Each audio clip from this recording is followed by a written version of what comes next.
Hello everybody, this is Tazitis, and welcome back to another Art and Chat with me. Now today's video is going to be a little different because of two things. One, it is currently it's very late at night and I have to keep my voice down and everything else and all because my dad and everybody else is sleeping in the room. And another thing, it's going to be a little differently and all because I want to talk to you about this specific video and everything else. I want to talk to you about some things, guys. Like have a round table discussion of things with you guys. And the discussion I wanted to have with you guys is when it comes to drawing for the first time, because we've talked about this before and then, but I really want to have like a roundtable discussion about this sometimes. So in the past, what is going on with this thing? Wait, what is going on with this thing? So yeah, that's what I want. I don't want size, I want flow. So what's happening is flow is just screwing up. What I wanted to have is a discussion with you guys about how drawing a horror can actually help you become a better artist, but also help you guys get over your fears of certain things. Now, the question I want to pose is, can drawing horror help you get over your fears? And if can it help you get over your fears, and can it help you become a better artist? Now, for me personally, the answer is yes, but it'll depend on basically the thing. It depends on the certain things, because it also depends on like how you grow as an artist and everything else, like how well, like how you're willing to push yourself or whatever and all, or like, but it's also basically like, I personally, when I first started, the very first time, I'd always been a sketcher and always been kind of an artist and everything else and all, but when I first started drawing and everything else and all, one of the first things that actually encouraged me to draw was actually, I started really getting into stuff and everything else. I really wanted to get into stuff, but basically what I can remember getting into was creepypasta. I remember vividly getting into creepypasta and everything because I remember seeing this image of Jeff the Killer. I'd already seen Slenderman and everything else, and this kind of thing, but when it came to creepypasta, Jeff the Killer was actually the one that I was like, oh, this is scary and everything else, that actually terrified me. Slenderman scared me too, but Jeff the Killer was the one that actually really terrified me and everything else and all. He's really the one that like terrified the hell out of me, and it was just so bad that I just had an impulse of like, I need to put this down on paper and everything else because I'm scared that literally I'd be laying there and staring at the ceiling and everything, and I was like, I can't get to sleep. This image is just in my head. It's just inside my head, and I can't get out of it. And I know that people have that, especially after watching a film. They have that a lot. But this was like the very first one that I watched was actually because I thought it was like a real life thing. I thought it was like Bonnie and Clyde, and I'd been recently watching Bonnie and Clyde and a bunch of other stuff and everything, so I thought it was a real thing, but then I found out that it was actually a story and that it was creepypasta and everything else, because I'm like, people don't get bleached in real life and everything else, but what I decided to watch is because I decided there was a thing called Jeff the Killer, and there was another one called Jane the Killer, so what I decided to do is I decided to go and I decided to watch Jane the Killer because I wanted to see the female's perspective and everything, and literally, that's kind of where it happened, and I'm not gonna lie to you guys, I'm making cutie versions of these characters, just so you know. Just so we're calm on what I'm doing. So just trying to do that sort of stuff.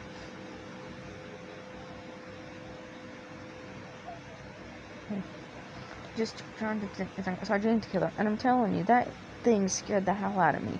Because doing it from her perspective and everything, just everything that she went through and everything else was probably better. I mean, the story itself people say is crap. I kind of don't believe that kind of thing, but at the same time, I think the reason that I believe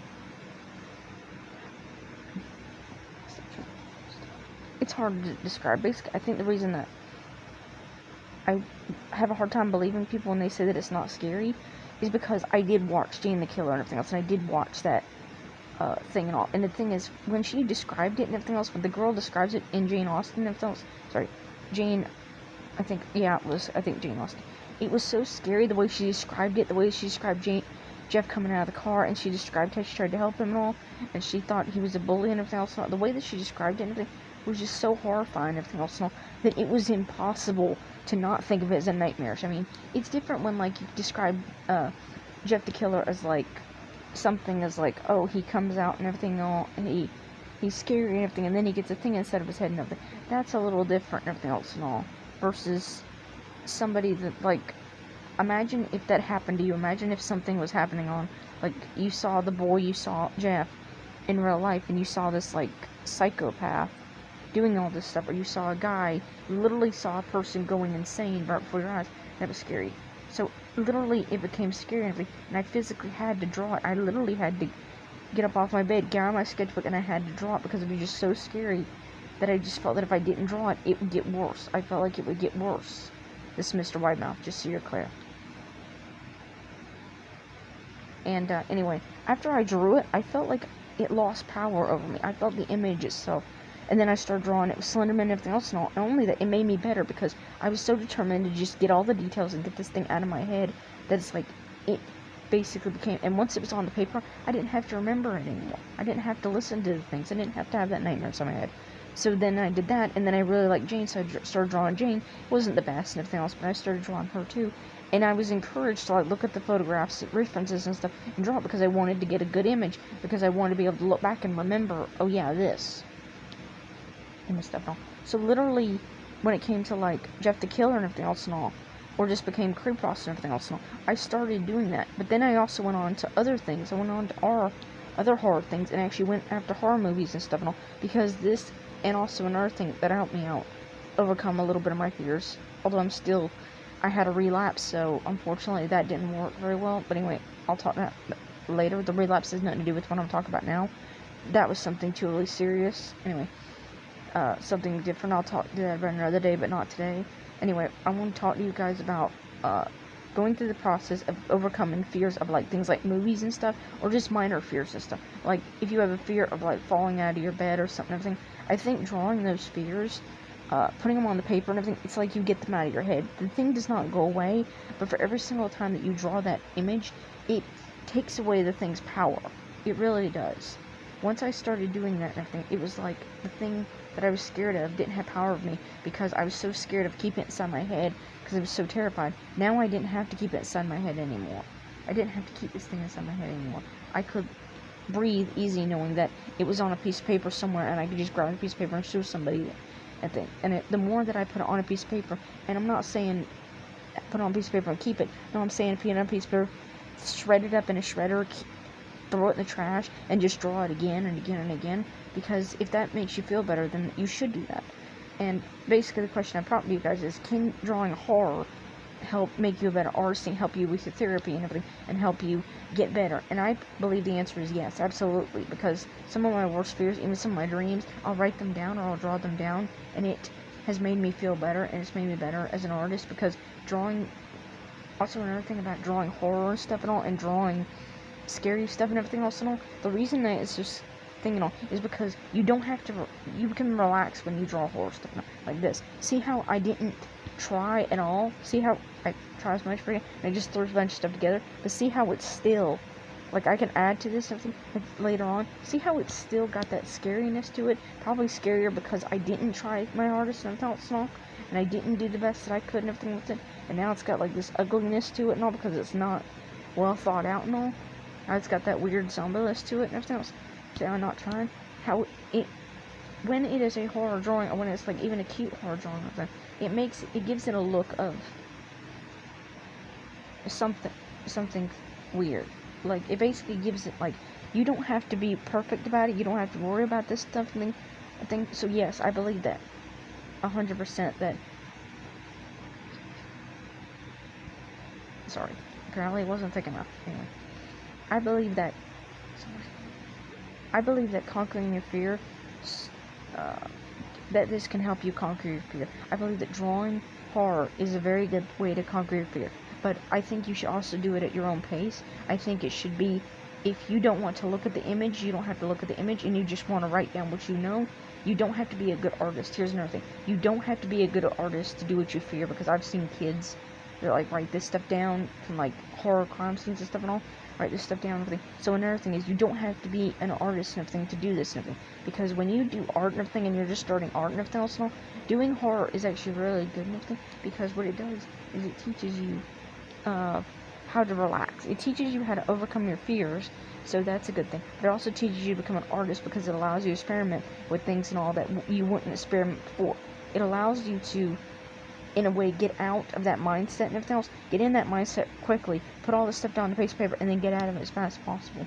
Because it allows you to not have to think, Also, there's a lot of things that with horror or like spooky or graphic and everything stuff that you can do that you wouldn't be able to do with like a regular, say, flower painting or like a regular mosaic or something at all. Like, there is something therapeutic in knowing that you can just let go for 5 seconds and everything and just do something creepy or just do something that's not normal. And that you can create like dark shadows, and that you can create like a skeleton or a cyclops or something, and then you can put a rose next to a skeleton or something else like that. There is something insanely, for me personally, being able to relax, as well as like, if I wanted to just like this, if I were just to relax and just do a color crayon and just do like this all over this pen, like this, something else, and just do like this, and then be able to like go and make like a pencil drawing over it and everything of like a rose. Let's do this real quick. This technically would not count as creepy, but it technically could. Like, this could easily count as creepy something, or spooky or scary and everything. And then I could put a skull next to it or whatever and all. Stuff like this that's kind of creepy or kind of like horror and everything else and all. I don't have to be perfect with this, and as you can see, I'm not being straight with the lines. It's not being straight with the lines.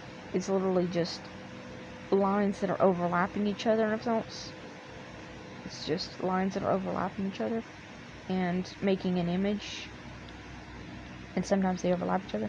Being able to make art that you don't have to worry about being perfect is good, and I found that horror, especially things that are scary or things that are creepy, seem to be the best way to do that. There is therapy also in drawing things that scare the hell out of you, because you can get it out. Like I said before, you get it out of your head. There are so many benefits. I believe that.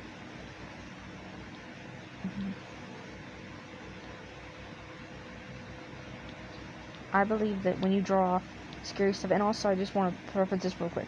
When I say draw scary stuff, it could literally be, you don't have to draw like your worst fear. Like, you don't have to draw your worst fear immediately.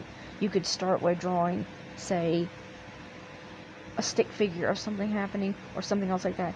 It can be as gentle or as extreme as you want it to be.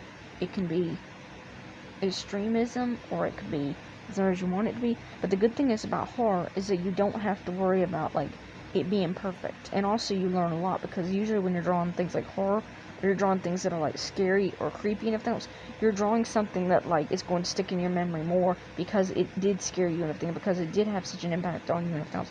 So you're more likely to draw it from memory and everything else and all, because it stayed in your memory. Things, negative images and everything in horror, something that scares you or something that impacted you badly, will stay in your head more than, say, a flower or anything else and all. And the good thing about not drawing perfectly, especially a thing, it could look like a child's drawing, and then you could just say, oh, it's a haunted child's drawing, and then be able to do it from there. It's good, it's therapeutic, and honestly, it helps you become a better artist. Look at me, there's a skull here, and I did not try at all with the skull, did not try to make it perfect. It's just going to, just basically from what I've seen from cartoons and what little bit I know of skulls, it was just a skull shape, and then it's a black thing, and then it's just going to be coloring it in, not even properly, but just doing this and doing this. Like, it's practicing with this. It allows you to practice without worrying about something looking perfect. Now, this was not perfect. See, none of this was perfect. I didn't try on any of this. And look at how, imagine drawing this 3 times, or 4 times, or 5 times. Imagine how you would take your time with it after a while. You would get good, you would get better. You would even look at reference pictures. Imagine taking this image and everything else and getting better at it. Imagine how much you would learn and how much you'd be able to do. Imagine adding shadows to this and being able to add color and everything else to this.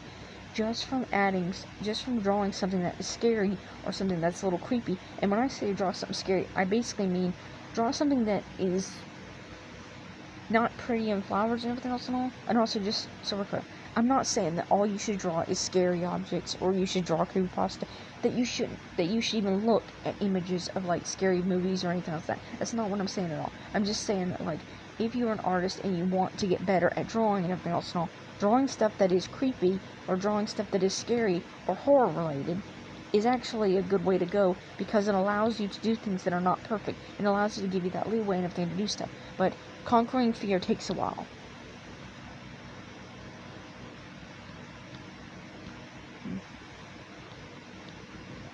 Conquering fear takes a while, and it requires you to. Another thing is that when you're drawing stuff and everything else and all, it has no impact on you. When you draw and you put this stuff down, you're safe. Whatever you draw in here will not hurt you and everything else. So in a lot of ways, you could put stuff down here and everything else, and then you can put it in trash, you can shred it and everything else, and it won't hurt you. You're not hurting yourself, you're not hurting anyone else. It's good therapy, and I've seen a lot of therapists suggest this. But anyway, that's it for today. Thank you guys so much for watching, and I'll see you guys in the next one.